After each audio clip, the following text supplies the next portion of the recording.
yell at him for it. But welcome back to the Something's Wrong Here podcast. I am Randy. I am Brian. I'm Ken-Zee. I'm Grant. And Grant is in the studio with us. And this is I know, right?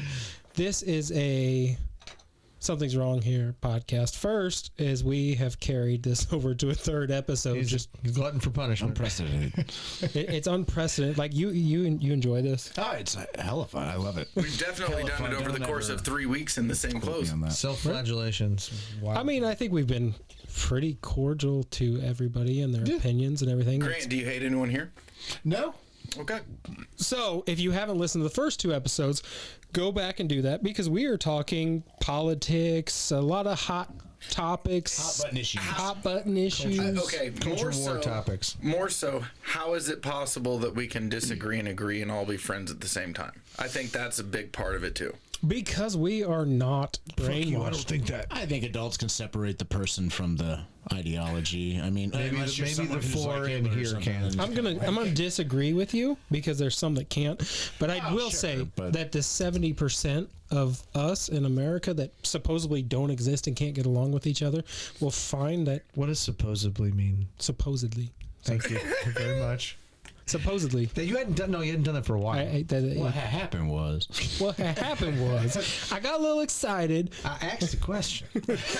So with that being said, I think if you sat down and talked to somebody that didn't agree with you, 77 times out of 10, people can have a real conversation no matter what we're told that we can't. I think it has to have civility behind it though, because you see a lot of the live chats prove me I'm wrong or whatever, and it's just straight up I yell at me, I yell at you kind of thing. Like you have to remove emotion as well. You do. You do. And you have to be able to understand what the other person's saying and not just sit here and be thinking of your next rebuttal to that Jordan point. Peterson owns the liberals on college campus, and it's really just like them screaming at each other. And then Jordan going kind of, and the kids yelling at him. I'm a bigger lobster. Did you guys see that one video of the guy who was doing that? And he was like, proof why Kamala Harris can't be a good president, and they'd say it. He's like, "What do you think?" He's like, "I just think she's hot." And they would get fucking pissed, and he'd be like, "What are you trying to throw hands right now? You got boxing gloves." Just be honest, dude. I mean, with that being said, though, I think 70% of it. Maybe I'm giving people too much credit. Let's just go down to 50% of us can have a conversation and not be assholes to each other. Like we can agree to disagree and walk away just fine. There's dudes up at the brewery who I probably align with a lot of stuff, but I can still see the look on their face when I say something that's like going to short circuit their brain and they don't want to say something back. Because I cross some line. I'm like, those little looks where it's like, oh. At the same time, there is a lot of people up there that, me being in the 50%, probably know when to keep my mouth shut. I mean, I can push a lot of buttons if I really wanted to. I detect that marker to me means, I'm going to really start some shit. I want to get into it. I'm going to poke the bear 95% of the time, I'm all up for it, and I am. I'm always there to poke the bear. But some people, you realize you're not going to change their mind, ways, and it's not worth arguing. Wait. That's where the friendship is more valuable than the argument. You said some people you're not going to change their minds. I want to know how many people are converted on politics after a conversation. Yeah, name names. And the only reason I say it is, Chris Porter makes a fantastic joke. No one hangs out with the Lieberwitzes right before Christmas, comes home, tell their kids, I hope you weren't attached to this holiday. We're different now. Opinions and biases and beliefs don't change through a fucking conversation or a dinner party. All right. So here's a perfect example. I think they should, but they don't. Grant, Ken-Zee, we have had multiple conversations. We don't agree on some things. Some things we do. Have you guys ever changed my opinion or got me to agree with you? Yeah, and I think you've also changed my opinion and had me on a different side than I started too. So it can happen. You said how often? I don't know how often. We're three fucking unicorns sitting here able to have a conversation. Yeah. I mean, that is true. I'm just grumpy asshole. Like I'm. By now, most people that are pissed off. Brian's the one that farts in an elevator, walks away, shuts the door, and laughs. Presses all the buttons and leaves. He admitted that in a previous episode. All right. When he's feeling like an asshole, he will do that. Hey, I actually saw that clip, and I respect it. Sometimes you just gotta let a fart rip and let the doors close. Real quick funny story. I work with a guy, nicest guy you'd ever meet. Super down, like salt of the earth type dude. Everybody in this room would get along with him immensely. Right when I started where I work, he's an IT guy, and he said, you know what? Sometimes, and we used to work with like all of IT worked in one building, and all in cubicles, cubicle farm. And he would say, you know what? Some mornings I just walk by all these people that look happy. It just pissed me off, and I just want to stand there and I just want to suck all the good positive energy right out of that cubicle. He's like, I just want to suck it and leave him with nothing. And it's like, this is the nicest guy you'd ever meet. You'd never say anything bad. And he's like, not a morning person. God, I hate these fucking cheerful people. He did not have his coffee that morning. Well, no, it reminds me, if you guys have ever seen what's it? What We Do in the Shadows. Oh my God, I love it. He's Colin Robinson. He's the energy vampire. The guy who like sucks all the air out of the room, man. That kind of reminded me of like the Office Space. Yeah, but the guy takes so much shit. And he's like, I'm gonna burn this building. You're talking about Milton. And he used to sit over by the window where he could see the squirrels, and they were merry. But I told Bill, if he should move my desk one more time, I set the building on fire. He says it like with 3 different things about that, the red stapler and something else, and then when they take the red stapler, he's like, fine, I'm getting burned down. Don't forget, it's a fucking swing line. Okay? Red swing so line. Number one, I can quote every word of that movie if we need to at any point. We're not. What we are going to get to is somebody's got a case of them. And number two, somebody's got a case of them. No, man. I think that would make you gay. What? 2 chicks at the same time. Yeah, the guy where he's sitting on the couch and he's like, nah, man, nah. No, I believe you get your ass kicked. Oh, you get your ass kicked for saying Don't something you like that. fucking test me. They don't call it. Lawrence doesn't say you're gay. He tells you you're going to get your ass kicked. Press exam chick. And I will say this, and this still exists on construction sites. That movie, fucking A. fucking A. It still exists. Fucking A does still exist. But let's not move something a little more broader. Let's world economies. A lot of world economies are really struggling on the verge. I wouldn't say collapse, but there's a lot of turmoil that's going on. Grant, what do you see within the next 5 to 10 years on the world stage? I don't know, man. I'm not great with economics, but what I can tell you is I think that what we're seeing across the globe is that a lot of people are pissed off with how they are being treated as citizens, how the government's treating them, how wealth inequality is happening, how they can't afford basic rights. I mean, it used to be that, every parent works so their kid could have it better, and it feels like we're in the first couple of generations of the fact that we won't have it as good as our parents had it. Oh, no, we won't. We won't. And at the same time, there's a lot of people who are choosing not to have children because of that reason. And I think that has broad implications, because if you look at Korea, Japan, China, where they had those movements of like the one-child policy, and you had these people with the 4B movement that refused to have children. Now you're seeing a lot of there's more older people are going to retire, and there's not enough young people to actually fill those spots. So you're going to have not even the spots, the money that they take up, because of a lot of our Medicare, Medicaid, all that stuff. We have the baby boomers now where there's not as many people being produced. I personally don't think that my generation, by the time I am able to retire, will have any Medicare or Social Security. They'll have something. I just think it may not be great. Yeah, well, okay. Maybe we won't have nothing, but it won't be like which is bullshit. Generations when we were promised that if we worked hard, we did all this, we could have nationalized health care by that time. Which is bullshit. Hopefully we do. I know a lot of people don't agree with it, but I mean, you've heard like the stupid story that always goes around where people are sitting in Canada and they have to sit there for 4 hours with a broken arm. It's just not true. They have so many. I mean, don't we do that here? Okay. Wait, let's go ahead and address that for a second. There are multiple legitimate stories and cases of certain things where certain things where people are encouraged to travel to other countries to get the treatment because it's cheaper to travel abroad and then get it and come back there to begin with. Like it's.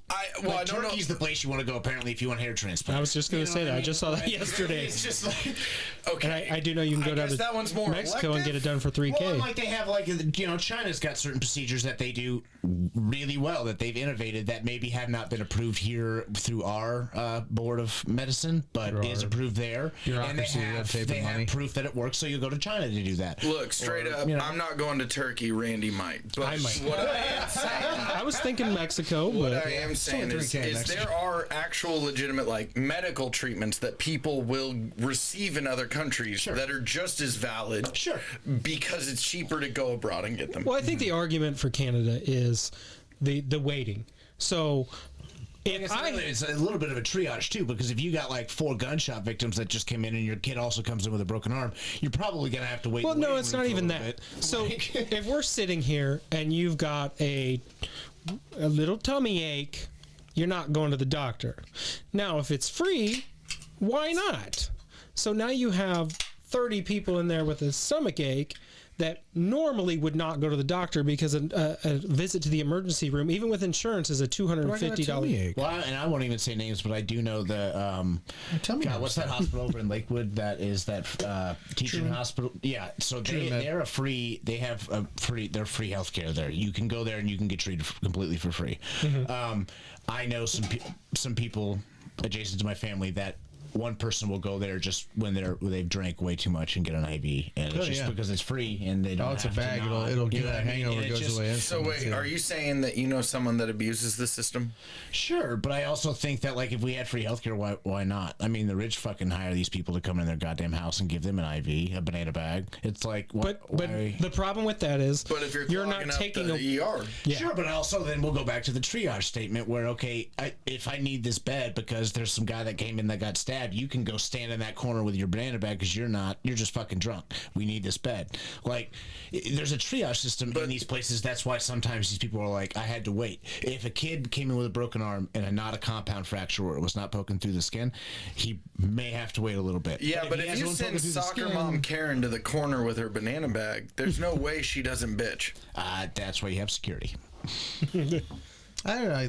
There's an argument to be made for universal health care, but I'm that libertarian side of me, the critic, skeptic, always says like, hold on, you telling me you want to put that in the hands of the government? Sure. Okay. Well, yeah. I know. What's your motivation? Yeah. There are capitalists, like they're fucking piece of shit business people that want to take clinics, run them on a string, make as much money as possible. They don't give a shit about patient care. Like, I work in healthcare, so it's like I'm a little sensitive to this, but it's like, if my problem with the government running anything is they have no incentive to innovate. Sure. My only they're always funded to that would be like, look at the current system we have now where you have people in insurance companies that get to sit there and say like the recent thing that happened before Luigi did his whole heroic act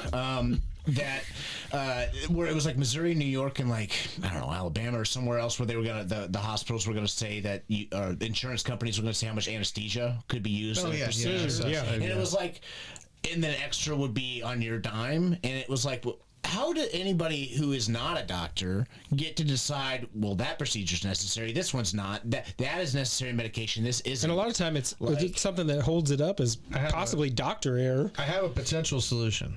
And this is a good faith. Well, hold on real quick, but there's also a lot of doctors that are just unbelievably fed up with this shit and end up doing pro bono surgeries for people that absolutely need them, just because like the insurance company just will not. They'll have to fight them tooth and nail for like a week to get this person. Sonny Hostin's husband got busted for that. Yeah, there's a lot of doctors that fight tooth and nail for weeks to get this patient a medication that is needed, but the insurance company said, "Tell me what you think about this, though." I work for a non-for-profit healthcare system, hospitals and clinics. Mm-hmm. Make all healthcare non-for-profit. Yeah, but we've also seen a lot of non-for-profit organizations. I'm not saying it's perfect. you still pay them. You still pay your people. It just means that you take all your profits, all your net gains. At the end of the year, your net gain has to be zero. They either go into bonusing out or salarying up your employees or growing your business. So that's it. Let me ask you one question. No bonuses. Every single business in the world, but whatever. One scenario on this one, and this is just a curiosity. Sure. Yeah. Okay, so of course they do it for I like tax your purposes. Well, wait.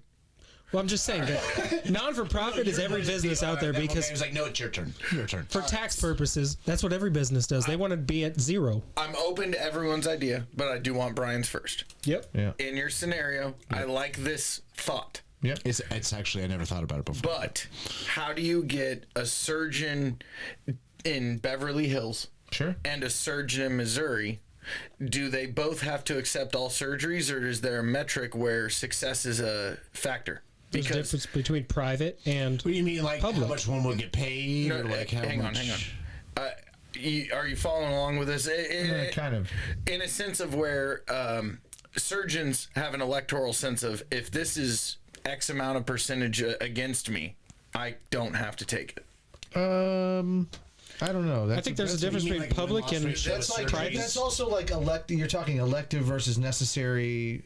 Plastic surgeons don't have to do any procedures. Not plastic surgeons. We're talking life saving. Okay. But we're also saying, okay, the chances of success are 30%. That has a bigger chance to hurt my success rate as a surgeon. Here's my. I'm having a hard time wrapping any reasoning around that. It's a good question. Just I'm not prepared.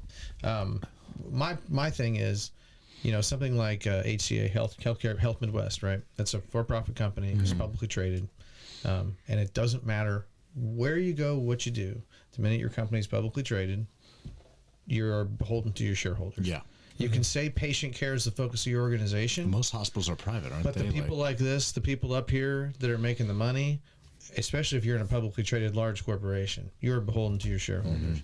And to me, it's abstractly, it's a huge conflict of interest. It really is. Because doctors, caregivers, providers, the Hippocratic Oath says I'm supposed to take care of my patients. Yeah, exactly. Okay, and it's then not about fact that they could get in trouble for not. It's not about like being as cheap as I possibly could be, because maybe I can give 98% care and save $5 a procedure. And that's what I'm saying. And I mean healthcare and healthcare insurance. I would think it should all be non-for-profit. Stop milking more every dollar you can out of every patient and customer. Stop making that the priority. Tylenol's like $70 if you go to a hospital and they give it to you. It's ridiculous. And if you're a cash patient, it's pretty cheap. On your point though, there is overhead that comes with it, but an easy way to solve all that. I understand there's research and development and all that stuff that goes into prescriptions. No more of this 10-year bullshit. If it's a life-saving procedure, like you said, you can cut some fundings elsewhere. The government can refund these places for their research and development. Yeah. There should be grants given to patients that can apply for have X amount, and then the government sets aside X amount per year for cancer patients that need a grant for I don't know, whatever the fuck cancer patient needs. But and also on your point where it was like, how would you differentiate like a LA doctor from a Missouri doctor? It was more so like a surgeon to the stars versus surgeon here, like in an acceptance rate and in a. That's what private and public. Private boutique physicians, man. But if you started also paying them less by doing non-for-profit things like that, I think you'd weed out a lot of doctors that are just there for profit and wanting to go into this beauty for the stars thing, where it's just like, oh, I'll make millions of dollars. Wait, so you think doctors go into it for profit sometimes? I think some do, yeah. Let me rephrase. Where I work, I agree with you. I'm making it funny. Where I work is a non-for-profit organization. But if you think that means that somehow the doctors and administrators aren't paid well for their services, I can tell you that is not the case. So they are compensated quite fairly. All right, moving on from this.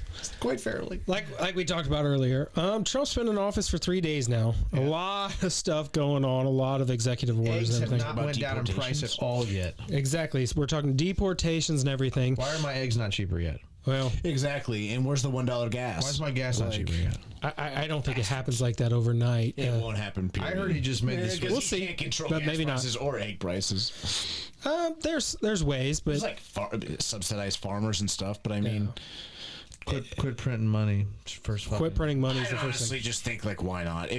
Why are we in debt if it's just like we can literally make our own money? Like, why are we in debt? Devalue the dollar, man. All it does is devalue the dollar. It's all Yeah, inflation. just pay back China. Like, just print back your money, pay back China, and be like, fuck it, we're done. Like, Yeah, that would probably help. Trim, I mean, if you it trim wouldn't be 15% of the military budget, like you said before, and started No, contributing I said that towards 10% of service. the military I'm budget. kicking you up a little bit because I think we could dump it. I think what's our I military honestly do budget? think Isn't we it do. like the last six next, also the like six to behind us combined is our I'd also fucking. like to see like 20% more go to NASA so we could drop this SpaceX shit. Oh, I'd like to see a lot more go to exploring our all you're water doing instead. is giving them money for their flat Earth. I I like space lots. Okay, I like NASA, and I fucking have a tattoo. Okay, Just make them also But- a space and ocean agency. that works. Here's my struggle. They teach you about flat Earth. They might. At NASA? All right, Randy's probably got something for us. All right, so we're having mass deportations and everything right now, which I mean, We're just knocked downstairs. You hear him? Let me grow. yeah. That's what you say when the cops come. Scream that on a job site and see what happens Oh my God. when you're on the pipeline. But seriously, we are a country of laws, and laws need to exist. To Also a country of immigrants, though. we are, but at the same time, if that brings up a good point. I wasn't going to go there, but it brings up a good point. We have the left who's saying, fuck it, open up the doors, bring everybody in. It doesn't matter. I think that they're saying that, though. Like I had mentioned to you earlier, it was in text, so it wasn't on here, but Biden had deported and had more border security and deportations than Trump did in his first term. So, But they also have more border crossings. Look at the number of border crossings between the two. And they're busing them to sanctuary cities and everything. we're just watching like illegal immigrants come over and like, good man, just get over there to that next town. And a lot of it's asylum seekers. My sister, and I'll give you a good example. My sister works in the Missouri Department of like, I don't know, integration, people coming over. She has to review cases to see like, is this a legitimate marriage or is it a green card marriage? Do they have a legitimate case of asylum? And they have to send in pictures of like, they'll see like, heads cut off from people that want to get in from Mexico to say that this is why I'm in danger.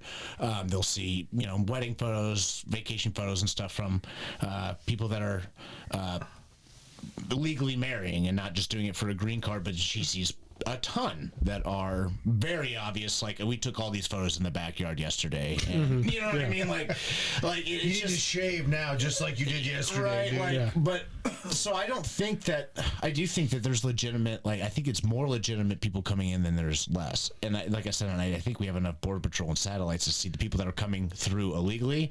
I doubt we're just like, yeah, fuck it. But do you think that maybe that's just the symptom of you paying a really good faith best interpretation to what Biden's immigration policy was on the border?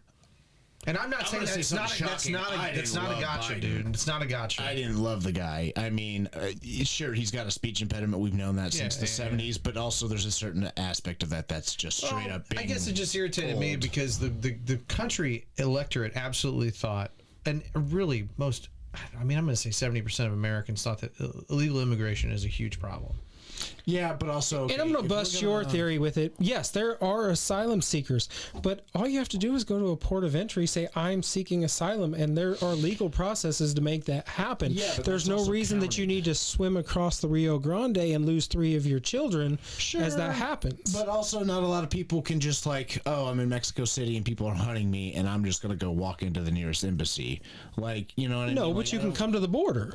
And then they do, and then they get stuck in this whole border traffic jam. And I understand that. Wait a year to get And across. that is So my what point. They do is they hire a coyote to get them across so that they can actually get arrested, and then say, "Hey, I'm an asylum seeker," and then they'll put their paperwork in. And that's a good point, and that's where I was going with all this. The left just wants to bring them in. We're going to take them to sanctuary cities, give them money, set them up, and then the right is we're going to ship them back. Not one person is asking.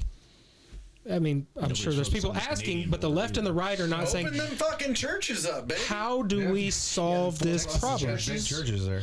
How do we solve this problem to where we can vet, accept, not separate? I mean, I understand the separation at the border because there are people trafficked, and the separation helps that. Dumb idea, but the amount of men that come up to the border, just be immediately like, okay, you want in? Here's sign this, you're now in the Marines. Yep. And then or ag visas, because we did that for a long time with criminals and people that would come in, and we still do it occasionally for people that come into the country that want to be U.S. citizens. We'll just say, okay, serve a certain amount of time in the military and you're a U.S. citizen. Why not just have, okay, fine, you want to come up? You talk about people who vet people. If you're able-bodied, yeah. This guy before do you have to learn how to speak English though?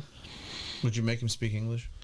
I mean, I think that's a part of culture. We should all learn to speak Spanish. I mean, almost every other country learns to speak a different language, and we're just over here like, nah, English. I don't know about that. I don't think we need to learn Spanish. A lot of people learn English. Yeah, because it seems like you can deal with ugly American assholes. Well, you got France, not France, Canada that learns French, and it's just French Canadian. But I don't know. I just feel like it would make everything.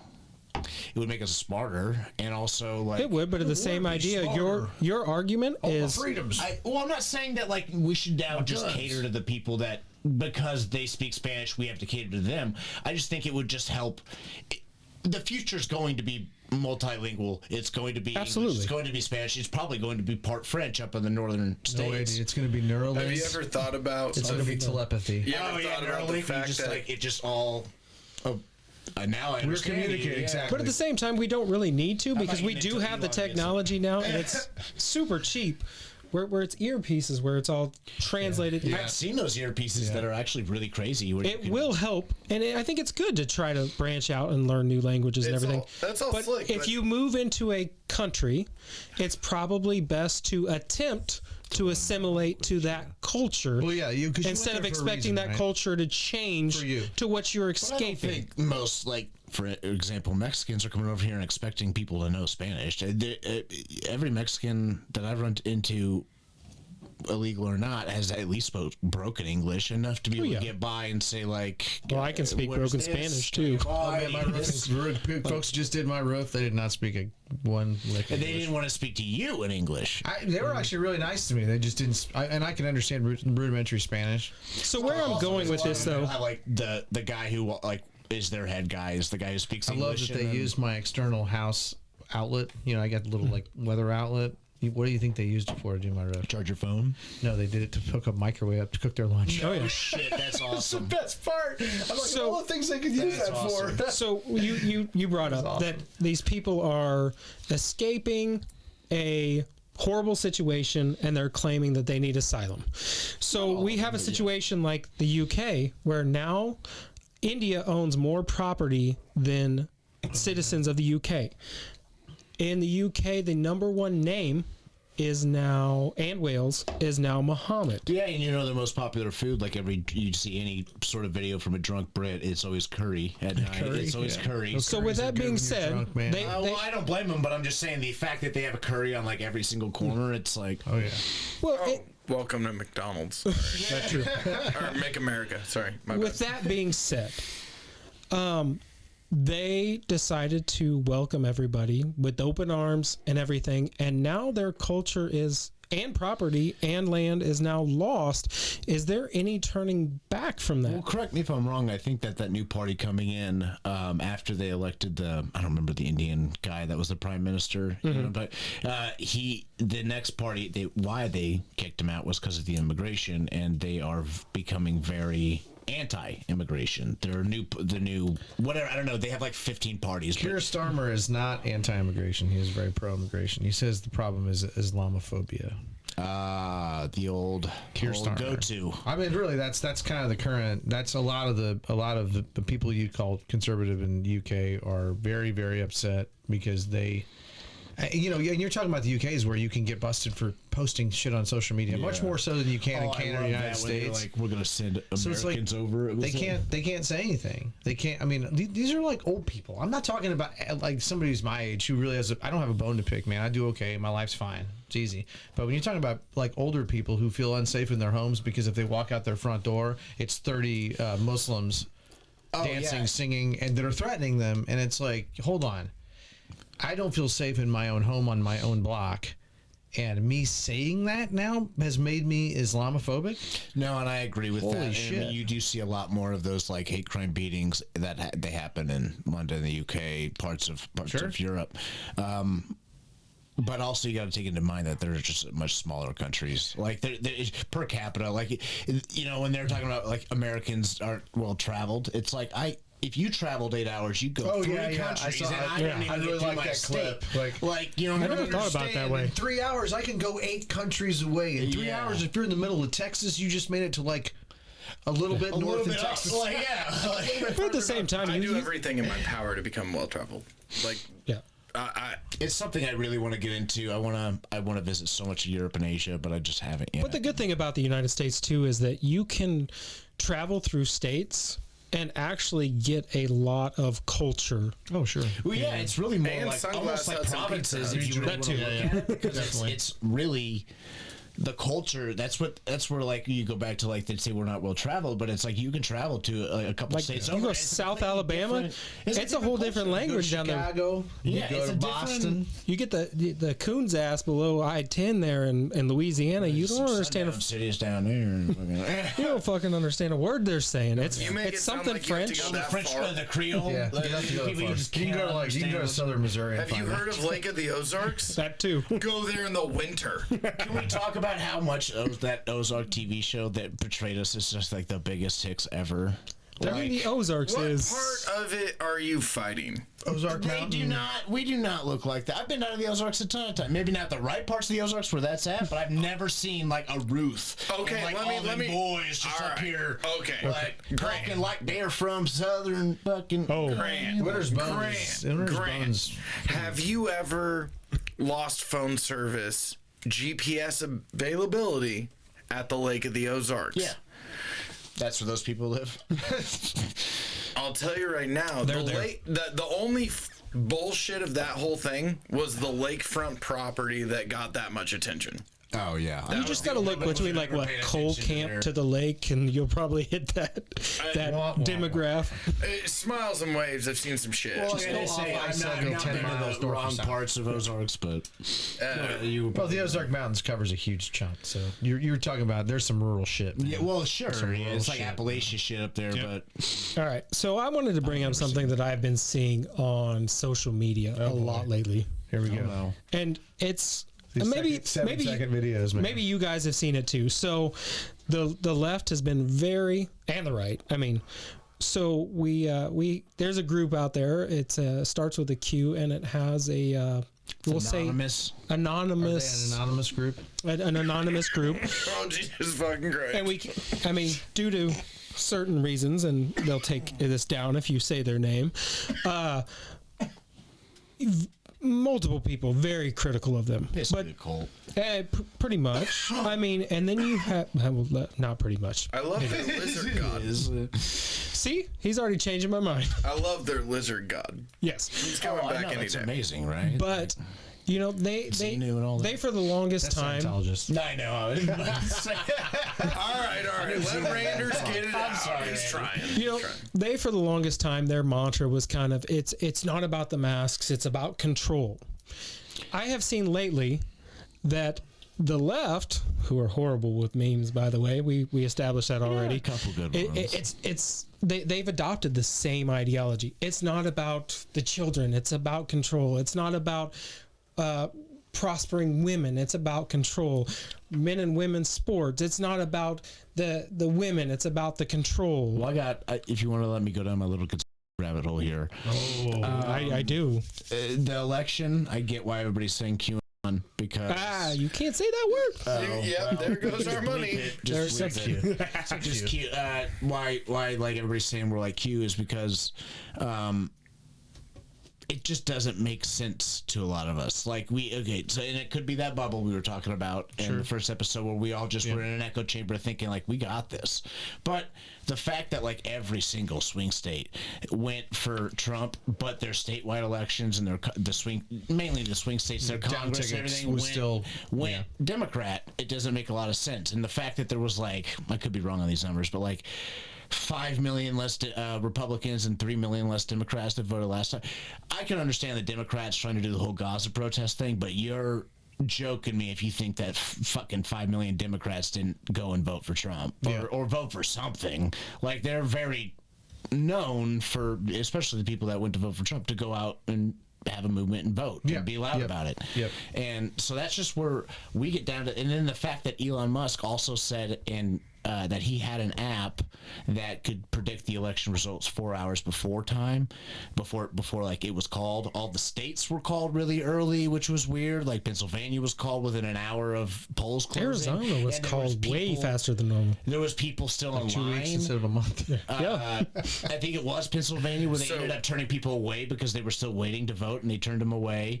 Are you saying that the Republicans figured out how to cheat like the Democrats did the last time? No, I think it's awful suspicious that if they lose, it's cheating, but when they win, there was no interference whatsoever. And in fact, also, hold on, last thing, where Trump came up on his inauguration, said he sent down Elon to Pennsylvania, and he knew all about the election computers. He was so good with these computers, and we won Pennsylvania by a landslide. Hang on, I'm just going to soak this table in gas real quick and light him. This is what I said. I'm going down that rabbit hole. I'm just saying it's conspiracy. I'm not saying. Explain this though. With what you're saying, isn't it more that the last election had way more than this one? Let's say here. Okay, I'm going to dovetail. Maybe. I want to. There's two because it's easier points. to put in than remove. From a perspective of a machine. You think the voting machines somehow are getting hacked?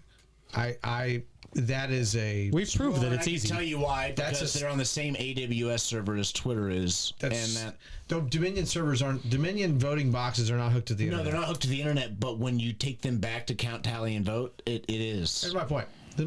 You're. And this is the only thing I will ever say that equates to thinking that somehow the Democrats rigged the election against Trump, because I think that's a canard. It's bullshit. Well, yeah, I'm tired of hearing about it. All the empirical data that I was seeing from the grifters who were like trying to convince everybody that it was stolen from him all look like fucking garbage. When he lost all the court cases. But here's my point, man. What happened when Biden won in 2020 was that COVID hit and it was mail-in voting, and that's the only place where it's like, look. Mail-in voting that Trump would have won? No, I don't know. No, that's the philosopher in me. I don't know. I don't know. Here's my thing. But I know that the fucking turnout was 20 million voters, like 20 to 30 million voters more. Here's my thing. Because it was to get. And that's just like empirical, like weird for that to be the turnout. Yeah. But it was because we had just went through 4 years of a Trump presidency, and there was the amount of young people that were just now being able to vote, and there was a huge movement to get this man out of office. That's why there was the turnout. So they mobilize enough to do that, but they don't mobilize enough to keep him out of a second term. And that's why I think that there lies the question of my rabbit hole. Sharp as a tack. That I think we actually did mobilize enough, and that we did vote enough, and somehow it did not. All right, let me ask you this: how old were you when you moved out of your parents' house? Me? Oh shit! Like it was like 4 years ago. Okay, so that being said. We'll just assume that's a number of age then. You were over 18. Yes. You were over 18. Okay. So you brought up the mail-in voting. My whole theory was, and I'm sure it happened, I'm sure it didn't happen, but if I requested mail-in voting for my family, and I got all four of the ballots, so a family of four, sent to my house. I got them in the mail, and my two kids are Republican and I'm Democrat. Who's to say I just didn't fill them out the way I wanted to, sent them back in, no harm, no foul. They didn't plan on, they didn't even know they got them. Sure. Well, there was reports of those people going around in some of the swing states, going up to elderly people's houses and saying that they could vote right now with this tablet, so they wouldn't have to go. How many people do you think didn't realize that was a scam and thought they voted then, and then they never got their vote? And not to fight Randy. I'm not here to fight Randy. It's to fight Randy. But I am saying your argument of Democrat parent, Republican child. I think that is a 50-50 of coin that goes both ways. Yeah. Oh yeah, no, I'm saying it could go. This is the anomaly, like the Can we say this though, that I'm trying to just be very real. But that's both directions. But here's why I'm saying yes. I see it goes both directions. But the Republicans were very outspoken against the mail-in compared brother, I am not. I would say here to probably fight what I don't know. because it's what cost them the last election. Well, no, I mean, you gotta understand. Pretty much where you change rules, considering voting, where there's no supervision, there's no chain of custody and signatures. Look, I'm not saying that it did happen. I'm not saying that they did game the system somehow. But the thing is, when that system is put in place, I can't say they didn't. I mean, well, the thing is, he also did say in his inauguration that they rigged the election. We got a world class world class voter fraud operation. Yeah, but yeah, I mean, I think good faith. I think he just fucked. I think he's just There's only so much I can take where it's like, well, he was just joking. It was like, no, that man is just literally, he's one of those people that is not smart enough to not say what he's thinking. Like, you know what I mean? It's just, he doesn't have that filter between say it or think about it before you say it. I have so much grace for people in public speaking. I really do. Oh, God, I have a ton of it. I could never do it. I hated it. I was terrible at it, and I taught for a while. If you did it if you had to do it like 10 times, you'd probably be like, I figured it out. You know what I mean? You just figure out how to ignore the crowd. So to wrap this all up and start winding this down, Grant, you and Brian, you both work in IT. Mm-hmm. Yeah, man. Love it. What is the future of AI? Dangerous. Is it going to be a thing where we have unpaid, basically, coworkers that free us up to do more, or is it going to be putting people out of jobs? I'm in IT and healthcare, so I'll go real quick. That's pretty. No, go ahead. I'm in healthcare IT, so I think there's a big future for artificial intelligence technology in my space. Where you're at, yeah, because 100%. I mean procedures. And doing things like detecting, looking at MRI images, looking at and like you can cures show for diseases that we haven't exactly like sequencing. Like something Adam talked about. I mean, there's having computers do that minutia instead of having to pay like basically research assistants to do it that are slow, that takes time. There's a huge. We've implemented a product recently that will. And I think this is pretty cool because I own this technology for our company. But what they're doing is it's where the doc will have their phone with them. Mm-hmm. And when you go in and do your checkup or your doc visit, the doctor just sits the phone down between you. Just listens. And as you talk, AI captures. The doctor does not chart a single thing. Oh, that's awesome. The technology listens to that, parses all the things out, enters it all in your chart automatically, and all the notes you had, it puts in the notes. Hell, I thought it was awesome when they had those little touch pads on their computers. But wait, there's more. In 25 years, maybe less, it is going to be the phone in front of you. You guys talk, much it. And then it's also going to talk to you. No. The phone, when it's listening to you, will be able to detect Parkinson's and HIV and stage 3 cancer. But I mean, like, look at all the craziness that they found, like, in just the minuscule amounts of technology that we still have. Well, like we have tech there that does like prescribed medication stuff. I was going to say like those whole they always had problem with those automated pill dispenser things where to try to stop like people from stealing pills and shit. Yeah. Like it was always a problem. That'd be perfect for AI. Just be like, here's the patient's data. This is what I need. It's like registered, marks it on a chart that you've taken the pills out. You take the pills out, you give it to the patient. Like, but I think. In my industry, and I don't do, like, I'm not high up IT. I do a lot of help desk. I do a lot of, like, onboarding for fast food restaurants, like when they need their register, their printers. POS stuff. Yeah, stuff like that. But we've already seen AI automated in that, where if we need to write a script, we say, hi, Bob, and Bob pops up, and then you tell Bob what you want, to do and this. It fucking writes it. And then that's actually why I was really glad I didn't go down the coding route, because ChatGPT within the next 5 years 5 to 10 years will completely get rid of actual coders. There will be people that will be there to check the code to make sure that it's not like some weird thing, but there will not be like 10 coders in a room trying to make an app. It will just be like a supercomputer that like just pumps out an app, and you have to read the code and be like, all right, implement that. That's where I see it, but also then you got to look at the dangerous side of it replacing workers. Like we just saw Zuckerberg lay off, I wanted to say it was like 10% of his workforce, which is like 2,000 people.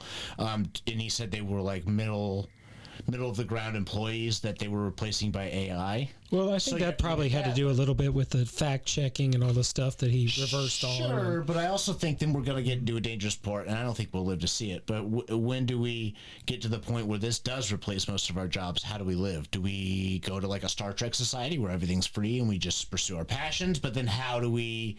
Yeah, how do you get anybody to work in a store, right? Or to like sit there and be like, do what you want to do. Here's my thought process. But then you're also going to have people that are sitting there monitoring these AIs and like Elon's robots that are all he's gonna release 1 million by like 2030 that are all gonna be AI programmed. You're getting rid of housework for people. You're gonna cleaning work for people. You're gonna car washes for people. Dude, we already have that. It's called a Roomba. Right? I know, right? Wait till one of them sees a Roomba. But here's the deal. See what happens. My kids. Here's the deal. 30 years ago, you went to the... Where they just crawl around and mop the floor. You went to everybody's favorite place, the DMV. Everything was all written on paper, handwritten, hand documented, hand stored. And it's gonna lag. Filing cabinets everywhere. Now all that stuff is fairly quick. And it's all computerized. Nobody lost their jobs. Oh, they will though. I mean, I'm not saying like. I'm just saying like it's soon. We have progressed so far with technology that nobody's lost their job. Scan this document. We'll scan it. Scan the next document. All the 5 ones you need to have. What do you need? You'll tell it. It'll go. Okay, $30. You'll put it in a fucking thing like a tray. Can I tell you why you'll never take away all those jobs? Because if you take away all of those stupid people's jobs, there's no chance they replace themselves in society. There's no chance. But do you think that people actually give a shit about the poor people in this country? Like they're just some people do. Some people don't. Well, yeah, but like the I'm just saying, the rich people, they're not going to be like, oh, the people who cause them to lose their jobs. Some people do, some people don't. Just the percentage. Do you think there's incentive to make that more efficient and better? Because right now, I can tell you there's a lot AI of or like replacing workers with AI or in the DMV specifically. Oh, honestly, I think it's just literally like a hell dimension. It's a hell dimension that they send us in to punish us. Because it's not like they're paying those people. I don't disagree. So to get away from the DMV, Trump today threatened sanctions against Russia. Okay. If they didn't end the war with Ukraine. He said he was going to talk to Putin, and if he didn't, he said he was going to do sanctions with Russia. And do you think that changes anything? Yeah, well, their ruble's already a penny, right? Like it's really going to do anything to them. I mean, so many countries have already placed sanctions. I don't know if it's so much better, but I do think that on the international stage that Trump. I wouldn't even say demands respect. I don't know if it's he wants it. I think the fact that he's a fucking weirdo and he's very unpredictable makes him. Remember when the UN laughed at him? Makes him more of a wild card. I mean, the fact is, we are one of the most powerful nations in the world. Well, did you see like the Germany and some of his business principles as far as playing hardball and things, dude? There are times where we roll over. There are times where the U.S. has rolled over. Sure. There are times where we have gotten no respect, and we've absolutely paid for things we shouldn't have had to foot the whole bill for, just because we just did it and we're nice. Well, I love that speech. One of the speeches I actually loved where he came out. That's and was Jesus in us. Yeah. Was naming all that stuff that we fund that we don't need. He was like, why did we fund $8 billion for toucan research in South Madagascar? He's like, and he just like went on like a list of shit that we fund that like every American would be like, yeah, I agree. We probably shouldn't be funding that. Well, another issue too is that we found out that it's kind of confusing to the average person, I guess, but draconian cuts to government funding. Like the Department of Education, he wants to completely get rid of. I'm not even talking about that. So what happens is if you don't spend every cent of that money, you get you'll get 105% increase on the next year instead of 110. Yeah. So we had what was it, like $5,000 coffee cups? Yeah. I mean, obviously they were probably $1,000 toilet seats, man. Yeah. Yep. So they were obviously fabricated. The money went to somebody's pocket. If you want to get into a very profitable space, they have to launder money. Sell things to the government. Sell things to the government. Extremely profitable. War is profitable. I was about to say but there was I said it a couple months ago. I was like, I guarantee you we're about to get in a war with all this economy and shit going to. Everybody's like, we're going down. we'll be in a war. We'll go to war with. I love the left-wing conspiracies versus right-wing conspiracies. But I like them. I mean, enjoy it. It's a refreshing fucking difference. Well, if our economy ever dips too much, we'll just go to war. It's better than Randy's right-wing memes. Right? I just smile and wave. Yeah, so where'd you get that one? Just keep swimming. Just keep swimming. I got 2 things left. So obviously 3 days in, he has signed the banning birthright citizenship. Deportation here, yeah. So that's deportation stuff with the birthright. If somebody just decides to cross over illegally and have a child, known as an anchor baby. Yep. I mean, also called DACA recipients, though. If the people that were born here are DACA recipients from that's the Dreamers thing. It's a little different. So, okay, so this is one of those things where it's a deep kind of legal question, right? What's your interpretation? And I get into this argument quite a bit with people who are conservatives, like harsh conservatives, who think that this Constitution is very, very static. It's not a dynamic. It's not a living, breathing document. The context relevance has no relevance, right? So, well, the founding fathers. But the thing is, like, 14th Amendment, generation, 14th Amendment spells out that very clearly. Birthright, so it's kind of what we're talking about. But the thing is, the 21st. It was. I'm going to tell you, I don't think that the founding fathers were worried about. Illegal immigration from Mexico or Canada. Well, he made that very clear he made it clear. His interpretation was that it was for slaves. That way, if they had a child here, it was a citizen of the United States and could be taken care of by the United States. Yeah, contextually, like how it was written, that makes sense. Then we're going to break down every single law back to like the 1800s. But none of it's going to apply. I don't mean that. If you spell it out like that, I'm just saying if we're going to break down laws to like what they meant when they wrote it, none of these laws are going to apply to today. So you can't just sit here and pick and choose laws that are going to be like. It's all based on interpretation. Some of them, sure, but I mean, you want to take like the Second Amendment. That had nothing to do with the right to bear arms. It had the right to bear arms against a tyrannical government and a militia. Yeah. Nothing about I just get to own a gun because I want one. But are we going by technical definition of what a tyrannical government is, or do you get to define what a tyrannical government is, and that's why you get to have a weapon? Sure. I mean, philosophy. Just playing devil's advocate, sure. Really. But I'm just saying, if we were. I mean, you could say January 6th was justified under that. I can't say that. No, I'm not saying you can say it's justified. I'm saying in that person's mind, if they thought it was a tyrannical government, they had every right to do that. Talk about January 6th. He did just pardon all of January 6th, which is completely absurd. If we're going to talk about people's minds, I wanted Mr. Headdress thing to stay. Oh, the shaman. Yeah, I wanted that guy to be in there forever. I think he's already been out, hasn't he? I think he has been too. But it's just like, can you be any more blatant about what the disrespect you have for the rule of law? Like, hold on, I think that works both sides too. Leftists thought law was that important. I mean, what when Biden did his. My whole thing is, I'm just like poking the bear at this point. My whole thing is though that like, if Trump's gonna ban all the January 6th people, you cannot bitch about Trump pardoning his family and you can't. January 6th committee. You people can't. Especially, but you can dislike both that investigated Trump because of course he was going to immediately come after the people that investigated. Yeah, but hold on. That it's red meat for conservatives when Biden has been on camera multiple times saying he wouldn't pardon Hunter.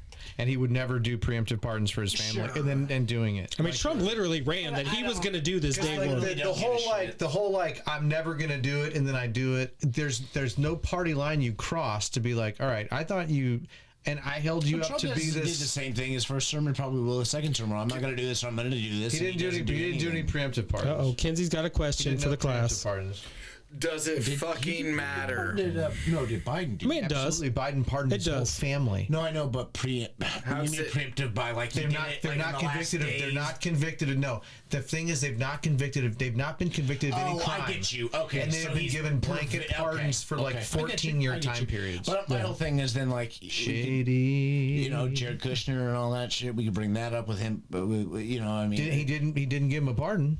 I thought he did pardon. No, Jared Kushner. No. Okay, maybe I'm wrong about that. That's the whole thing. If one of the Kushners did get a pardon, though. Yeah, just Kushner's dad. It was his dad, I think. Kushner's father. Yeah, because they got the Saudi money and then they. But he'd been convicted of something. That's the difference. Okay. He was already convicted. Yeah, felon, whatever. With the blanket pardon saying whatever you did that hasn't come to light yet, you're free of it. Hunter was shitty, but then he did Fauci and Mark Milley, and then he did his entire family. Fine with me. So I want to close this out. I'm going to pardon my entire family if I'm afraid that a dictator's going to get into office and try to go after his political opponents. All right, so here's the deal. I'm not saying that like. I'm glad you brought that up. I'm just saying that like if you were genuinely worried that maybe a man would come to power and try to come after you, that is projection of the highest order.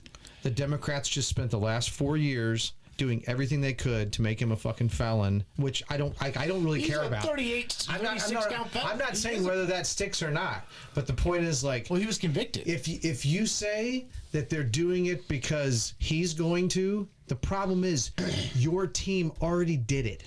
Yeah, but and you're assuming you're making a bad faith assumption that because you do it, he's going to do it in retribution, and that is absolutely bad faith by definition. Sure, but if you were the one that was president that could pardon your family, and you were scared that he was going to come after your family, wouldn't you just say? So here's this: I've done nothing wrong. I've got one thing left. No, I know, but he would fabricate shit. You know what I mean? Like, all right, we're gonna stop this here. I got one thing left because I got a message between episode 2 and 3.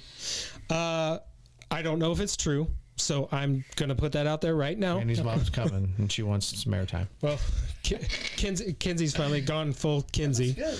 It's a good look for you. So that being said, I got a message saying that Putin has put out a basically a warrant for Fauci, and wants him to report to Russia for trial. Yeah, like Best of luck with that. Yeah. So, with that being said, he did just get a blanket. I hope. I've seen a lot of things that I don't quite agree with already in the first 3 days. Sure. But you can't just turn over American citizens Trump and the second he tried to, Fauci would just be on a plane to fucking Costa Rica or something. You're not gonna. I don't think Trump's as interested in retribution as all the. I don't think Trump's as smart to think this far ahead to be like, I gotta get this guy and this guy and this guy and this 4D chess, dude. Yeah, because Trump, that dude sees it like a flat Earth. He would see 4D and be like, but it's flat. Like it's Earth. It's flat. All right. Well, it's the finest. Final thoughts. So we're gonna go Cyclops to over here. We're gonna go to Cyclops. What is it? Magneto. What was the guy's name? Geordie from Geordie LaForge. Geordie LaForge. bitty. Final thoughts, Ken-Zee. None of us in this room can change anything, so it's fun a conversation. But what does it matter? Yeah. Brian, that's deep, man. It was deep. Appreciate you coming in. Yeah, thanks for having me. I had a really good time with all I'm not really super adversarial when it comes to political stuff. No. I enjoyed the conversation. It's just one where you sit and watch all the interaction happen online. And again, I think I've told the stories like 4 or 5 years ago. I started reading philosophy books, and I thought it was interesting. Just ways to think. Just ways to. Yeah. How do I justify what I believe? Could I talk to you about what you believe? Could you tell me why? And could I understand? And it's just funny. The more you learn about it, the more everybody that really follows politics sounds really, really fucking stupid and can barely ever justify any of their beliefs. Very so much. Just to come on and be willing to, for one thing, say what you think, put it down, absolutely, and listen to us knuckleheads. Even try to dent holes or tell you how we think. So I just appreciate being open and absolutely. I had one of the best times. It's been an amazing. I'd love to come back, but I do think it's fun to have civil discourse. It's so hard to find that nowadays without being drunk at a party with your buddy and trying to have a conversation about it, and somebody gets mad, and then beer helps. Beer does help. Politics, don't talk politics. Usually, but I've loved it, and this guy's been trying to get me on for a while, and we've always had good conversations. I don't think we've ever had a I was very disappointed. I don't think we've ever left angry at each other. I was very disappointed that you got sick when we had you scheduled. Oh yeah, time. Dude, that was terrible. Everybody was sick. I had some fun questions lined up there. So shut the hell up, you two. Randy, my final thought here is that when I bought this stuff to start a podcast and stuff, it happened. I was having a drink and somebody told me that I wasn't supposed to like them because of their ideology or thought process, and we had a 3-hour conversation afterwards. That being said, Phil, huh? No, it was not. a very lovely lesbian lady named Dana. Oh, nice. And just said Dana, but Ken-Zee was present there and had a conversation with us. I mean, she literally said, "You're not supposed to like me." Why? Like, I think that there is the older generation that probably needs to go because of their mindset. Like, love people for who they are.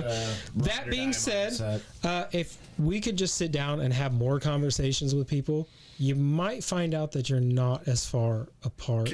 Can I jump on what conceptually? Yeah, go ahead. You got 30 seconds. I'm going to take 10. Okay. I just think that the two parties don't define people accurately, and we are so quick to label people in today's society. There you go. Sorry, Grant. It's easy. Final thoughts.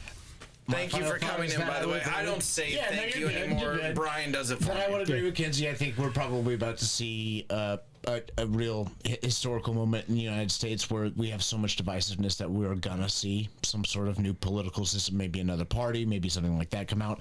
I'm hopeful.